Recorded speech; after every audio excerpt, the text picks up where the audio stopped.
What's up, everybody? It's Sid and Millie back with another episode. We just actually finished watching the sprint race in Yes. England today. Yeah. Today, yeah. So super early here in the Yeah. U.S. It's the British Grand Prix. Yeah, British Grand Prix. Um, yes. Yeah. So So it's sprint race weekend, Formula One back to back weeks. We love when that happens. that's Probably one of my biggest complaints about Formula One is that the races are too spread apart. So I always love when races are back to back weekends. So yeah, it was yeah, let's get into it. So a sprint race, obviously the GOAT, the king himself, Lewis Hamilton, started on pole position after a single practice session, taking the Ferrari and putting it on pole. I mean, what GOAT. more can you really ask for from Lewis? Honestly, Yeah, I like mean, he really drives that car. He yeah, drives and that car. obviously this is his home circuit, somewhere he's very comfortable, very used to Silverstone, and has a phenomenal record on this track. So, of Awesome. course, you expect to see prime Lewis on this track. And I think he's giving that. He is showing out Definitely. and showing his strength. I think, the only difference between him winning the sprint race and coming in second place in the sprint race is just the deployment of the power Yeah. in his Ferrari. I mean, at the point that Antonelli passed Lewis, he was going almost 40 kilometers an hour faster than Lewis. So That's Lewis had literally no power in his vehicle. So I mean, what are you oh, supposed to that's do? so What is he supposed to frustrating. do? So he Oh, did everything, quite literally did everything he could to get the position. And, I'll still take P2. honestly. Afterwards, after the sprint, it was weird because I was like, I kind of felt, I was like, I felt sad. It felt like Lewis had lost the race. But then I Mm, had to, like, in my mind, like, think, like, no, he was P2. He got 7 points. He was up there. He showed his yeah, pace. He raced phenomenally. He kept everybody else back. He kept Kimi at bay for a he while. And did. again, using a worse vehicle, I feel like we're not giving, these Ferrari drivers enough credit for what they are being able to put onto the board. Yeah, absolutely. Yeah, to your point, the fact that Hmm. he held Kimi off for so long, and it was literally just Lewis versus Kimi up at the top. That was Yeah, it. yeah. So it was, yeah, Well, Kimi I pulled mean, away super early. yeah, all of the action in the race all occurred in the first 6 laps. So again, like this definitely speaks volumes to the racing structure of this season. I think the FIA has got a lot of work to do to really sort this out. Yeah. Because as the season's gone on, you can kind of understand why people are calling it yo-yo racing and Oh, battery. are they? Yeah, well, it's just because it's just pass and repass, but you're Mm, not genuinely passing and repassing. You're passing because someone else can't use their battery deployment, but you can. you got So like a then, surge, and then, yeah, and then yeah. it's just like then at the next turn, then they're going past you. It's just yeah. I don't know. It was very exciting, absolutely, when all the cars were jumping past each other and all the stuff. Yeah. But as we know, it wasn't actual like tangible passing Right. versus like the Lewis and Kimi situation where it was like, the pass actually stuck because Right. one car had literally no power to continue moving forward. But anyway, yeah, so I think around lap 6, we all kind of just settled in. Yeah. And then lap 7, Kimi got past Lewis, and then that was it for the race. Yeah, for real. Kimmy pulled away, and yeah, Yeah, then nobody else. I mean, past what, like the seventh person in yeah, on the table. I don't know what the word yeah, is, yeah. but like In the order, yeah. past the seventh person in the order, they were like 30 seconds behind. It was In a a sprint literally, race yeah, it and like just 17 laps, like for the Aston Martins to get lapped in 17 laps. Guys, just quit the sport, Aston Martin. Just leave the sport. I yeah, mean, I'm no, being it's dead fair. honest. I know you It's are. just I'm like laughing, but I know you're there is serious. literally no point for them to try and remain in this season of Formula One. Yeah, because they're the I, new team that came in. no, No, no, no. no. This is the billionaire Lance Stroll. This is their project with Fernando Oh, Alonso. oh, They are oh, so oh. bad. I mean, you're getting Yeah. lapped in a sprint race. Just exit. Please exit the sport. You guys, they're not competitive. no chance of scoring points. The car is terrible. Why are they just showing up every weekend? Maybe they're just there so they don't get fined, but they literally are just taking up space on the racetrack. That's all I'll say about that. Getting lapped in a sprint. It's just a massive That's waste. sad. Yeah. But anyway, back to the actual race that happened with the top 7 cars, because that was really it. No, that was it. Yeah. Just a huge drop off, monumental drop off in the next cars. But that kind of is what it is. What can we do about that? Yeah. But yeah, Lewis and Kimi, they had a little bit of the race for a little while. Charles, Max, George were all kind of tussling for positions. But again, by the end of the race, they had all kind of settled out into a little bit of a gap. Yeah, I feel like it just gets so boring to watch when everyone like settles into their position, and then there's multiple seconds between each driver close to the top, and then it's like, okay, well, especially for a sprint, nobody's pitting, so there's no like moving action in that way where people are pitting, going down, and then passing a bunch of people. You know? Yeah. So the strategy element isn't like as important in like the sprint race, for example. But yeah, it will be very interesting to see what the strategy change for tomorrow will be. I mean, the weather's been nice in England so far, which is obviously surprising. That it's been so sunny and so clear the whole weekend so far. Honestly, good they missed that heat wave though. Yeah, facts. Brutal. So yeah, I mean, I think for qualifying, I think Lewis he'll bring the same form that he's had. He's racing phenomenally, racing confidently, and obviously very comfortable at his home track, at his home country. So it's really invigorating watching him in this Grand Prix specifically, but also in this run of form he's in. I think he's got great potential to score big points this weekend.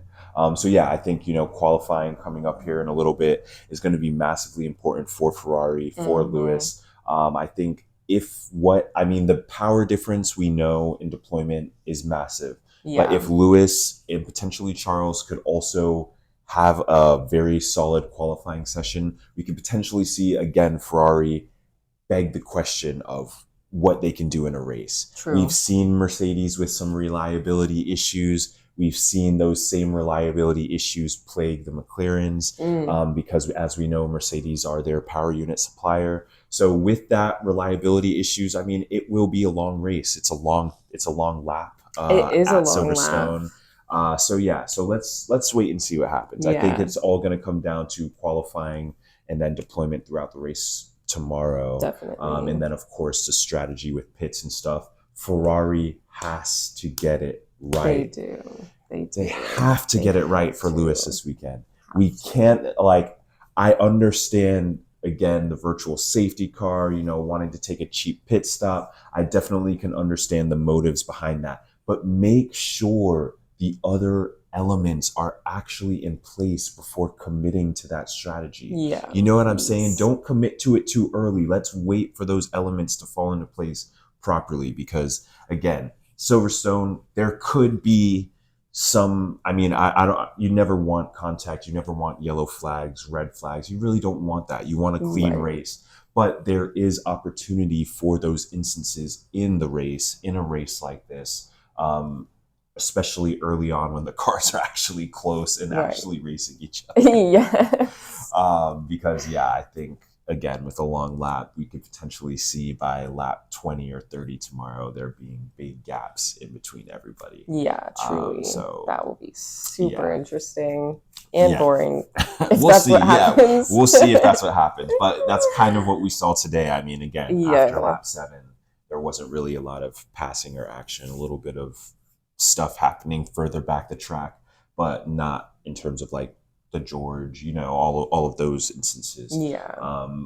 But again, it's interesting. I guess like the best thing that could probably happen is Mercedes have a terrible qualifying, because then if they start back further back in the track, they'll have to pass a bunch of people on their way up, because George was working his way trying to catch up to Norris at the end there. True. And that's really what we want to see. Ultimately, we want to see like racing, but we don't just want to see and I feel like that's the thing that FIA didn't really think about with this season. It's like People want to see genuine racing. They want to see people passing each other because of momentum and because of track position and because of forcing people off the line and because of driver skill. Yeah. They don't want to see people passing just because another car has run out of power deployment. Honestly, that's so frustrating. Right? That whole aspect is so frustrating. It's just ridiculous. It's like Lewis is on a straightaway, supposed to be zooming down the track, and then the car just and then someone goes flying just by. fucking zooms by you. Yeah, it's just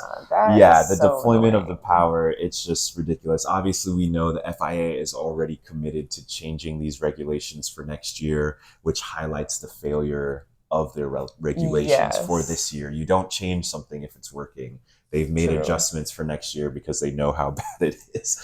But it's ridiculous. The yo-yo racing is very forced. Very, very forced. I feel like, we were excited at the beginning of this season because we were like, ooh, the cars, they're going to be closer. They're going to be like closer in abilities. And right. Well, we were also thinking about like the environmental implications of like the oil usage and those sorts of things. So we were also just happy that they were like bringing a more fuel efficient like element to these very expensive vehicles.